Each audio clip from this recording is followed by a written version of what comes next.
नमस्कार, मैं शालिनी और आप देख रहे हैं नेशनल न्यूज नेटवर्क। आइए नजर डालते हैं आज की बड़ी खबरों पर। इजरायल ने देरी से फलस्तीनी कैदियों को किया रिहा, काफी असमंजस भरी रही स्थिति, भड़क गया हमास।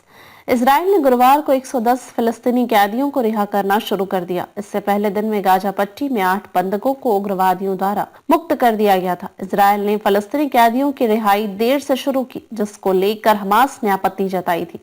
रेड क्रॉस पर हजारों हथियारबंद लड़ाकों की मौजूदगी। इजरायल ने हजारों हथियारबंद लड़ाकों की मौजूदगी और उनके उत्तेजक कोलाहलपूर्ण आचरण पर आपत्ति जताई है। प्रधानमंत्री बेंजामिन नेतन्याहू ने इस माहौल पर मध्यस्थों का ध्यान आकर्षित किया है।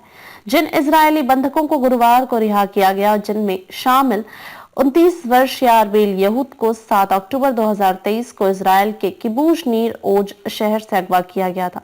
हजारों लड़कों के बीच से चोटिल यहूद बड़ी मुश्किल से पैदल चलकर रेड क्रॉस के अधिकारियों के पास आ पाई। उनके साथ 80 वर्ष के गाजी मोसेस को भी हमास ने छोड़ा है।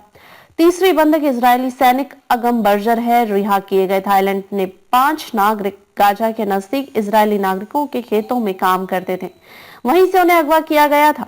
5 थाई बंधकों को रेड क्रॉस को सौंपा दिया। गाजा के खान यूनिस शहर में गुरुवार को हमास ने 3 इजरायली बंधकों और 5 थाई बंधकों को रेड क्रॉस को सौंप दिया, लेकिन बदले में 110 फलस्तीनी कैदियों की रिहाई देर से शुरू हो पाई है। इजरायल ने हजारों हथियारबंद लड़ाकों की मौजूदगी और उनके उत्तेजक कोलाहलपूर्ण आचरण पर आपत्ति जताई है। प्रधानमंत्री बेंजामिन नेतन्याहू ने इस माहौल पर मध्यस्थों का ध्यान आकर्षित किया है। खान यूनिस में जो माहौल बंधकों को डराने वाला था, इजरायली प्रधानमंत्री नेतन्याहू ने कहा है कि बंधकों की रिहाई के समय खान यूनिस में जो माहौल था वह स्तब्ध करने वाला और बंधकों को डराने वाला था। उन्होंने मध्यस्थों से अनुरोध किया है कि भविष्य में होने वाली बंधकों की रिहाई के समय गाजा में हमास की ओर से ऐसा माहौल नहीं बनाया जाना चाहिए। इस बाबत ठोस आश्वासन मिलने के बाद ही फलस्तीनी बंधकों की रिहाई होगी। रिहा किए गए कैदियों में 30 ऐसे हैं जो इजरायलियों के खिलाफ घातक हमलों के लिए आजीवन कारावास की सजा काट रहे हैं। कुछ को कब्जे वाले पश्चिमी तट पर लौटने की अनुमति दी गई है, जबकि अधिक गंभीर अपराधों के लिए दोषी ठहराए गए लोगों को निर्वासन से पहले मिस्र स्थानांतरित किया जा रहा है।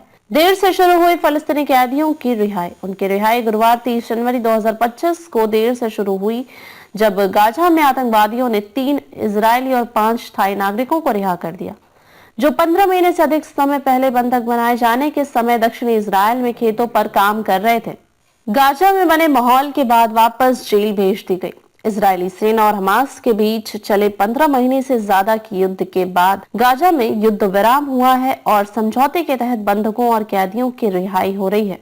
इजरायल ने गुरुवार को 110 फिलिस्तीनी कैदियों को रिहा करना शुरू कर दिया। इससे पहले दिन में गाजा पट्टी में 8 बंधकों को उग्रवादियों द्वारा मुक्त कर दिया गया था। इजरायल ने फलस्तीनी कैदियों की रिहाई देर से शुरू की, जिसको लेकर हमास ने आपत्ति जताई थी। खबरों में अब तक के लिए बस इतना ही। फिर होगी आपसे मुलाकात एक ऐसी ही बड़ी खबर के साथ। तब तक के लिए नमस्कार और देखते रहिए नेशनल न्यूज नेटवर्क। ऐसे ही लेटेस्ट अपडेट पाने के लिए हमारे चैनल को सब्सक्राइब करें और तुरंत नोटिफिकेशन पाने के लिए बेल आइकन प्रेस करना ना भूलें। यदि आप हमें फेसबुक या इंस्टाग्राम के माध्यम से देख रहे हैं तो हमारे पेज को फॉलो जरूर करें। धन्यवाद।